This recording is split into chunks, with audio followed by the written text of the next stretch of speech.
Good morning, good morning, good morning, good morning mga kakusina, ka-kitchen. Happy Sunday! Sunday is Family Day. May surprise ako sa inyo na siguradong magugustuhan nyo.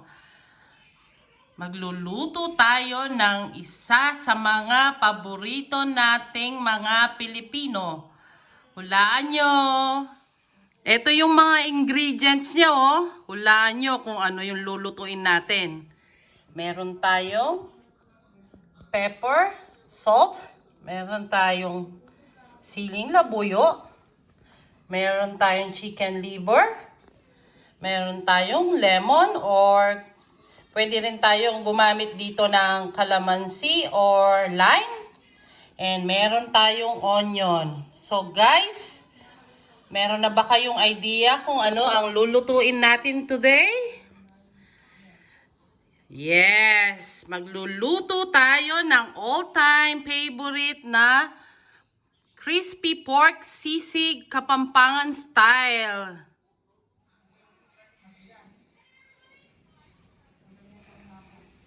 Tcharan! Ayan, meron tayong pork. Ang ginamit ko is pork head. Yan guys, naka-fried na siya dahil gagawin nga natin is crispy pork sisig. So bago ko pinride ito is pinakulo ko muna ng around 40 to 50 minutes. And then dun ko siya pinride.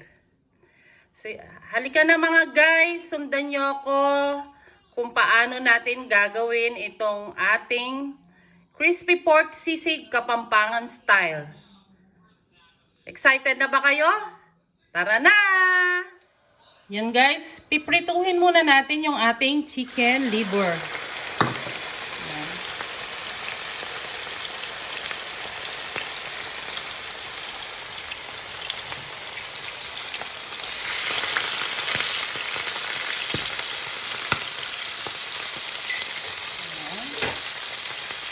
Hayaan muna natin siya.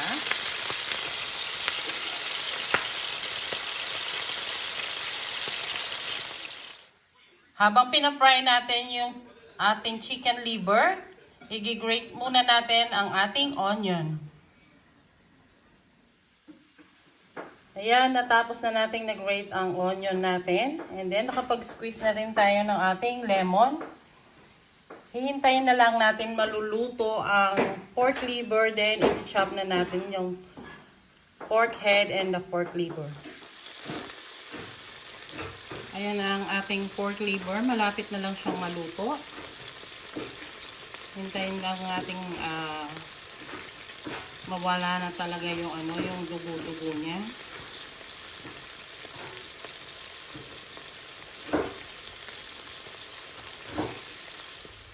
Eto na siya, luto na siya. Palalamigin lang natin. And then, start na tayo mag-chop doon sa ating pork head.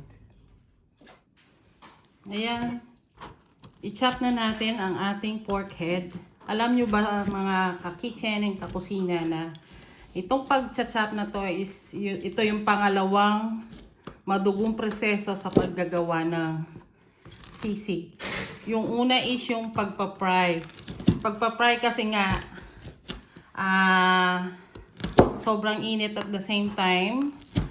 Dahil hindi ko na ito binilad, yung tendency nito is tumatalsik-talsik. Pero meron pang isang option sa paggawa ng sisig. Pwede mo rin siyang ihawin. Pero ako, since gusto namin is crispy, kaya yun pinapry namin. Yan. Gagawin natin is chop-chop lang natin. Then, pati yung atay, ganito din yung gagawin natin. I-chop din natin. Then, after that, pagsasama-samahin lang natin yung lahat ng ingredients. Pakikita ko sa inyo kung paano natin gagawin yun. Tapos na natin ma-chop yung ating pork liver. This time, paghahalu-haluin na natin lahat ng ingredients natin. Lagay na natin yung ating lemon, yung ating chili and the pork liver. And then, lagay na rin natin yung onion natin. And then, maglalagay na tayo ng ating salt and pepper. Ayan, i-mix lang natin siya bago natin ilalagay yung ating nakachop na pork.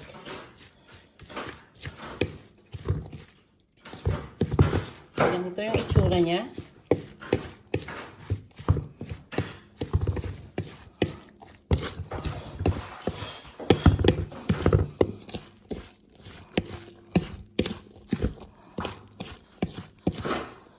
Matrabaho siya, pero worth it naman pag naluto siya. Kaya ito nga yung tinatawag na all-time favorite ng mga Pinoy.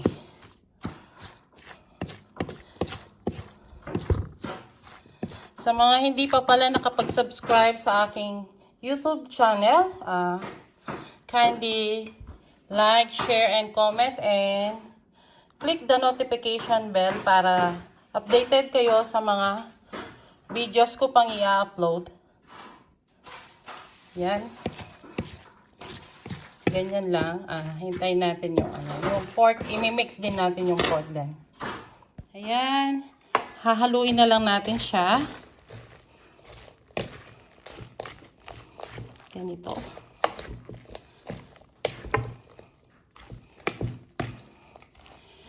Tapos, i-a-adjust na lang natin yung lasa. Depende sa preference nyo. Yung iba gusto is sobrang anghang, or yung iba naman gusto nila medyo maasim-asim. Depende na lang kung sa anong gusto nyong panlasa. Ganyan lang siya, guys.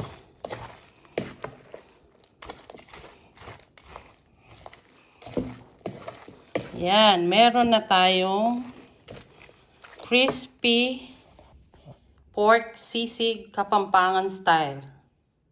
Yan, painit lang natin ang ating sizzling plate. Then, lagyan natin siya ng butter.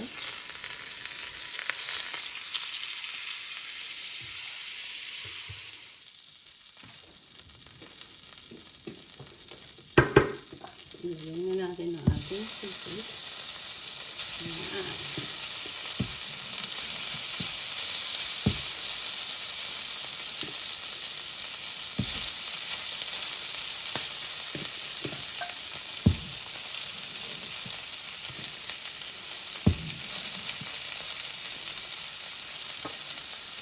Yan, meron na tayong masarap na crispy pork sisig Kapampangan style. Lakasan lang natin ng konti.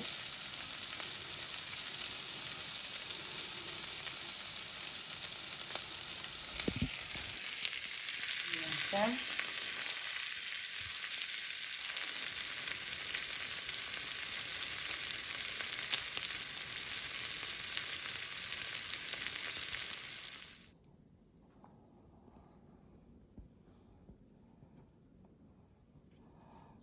Ayan na ang ating crispy pork sisig Kapampangan style.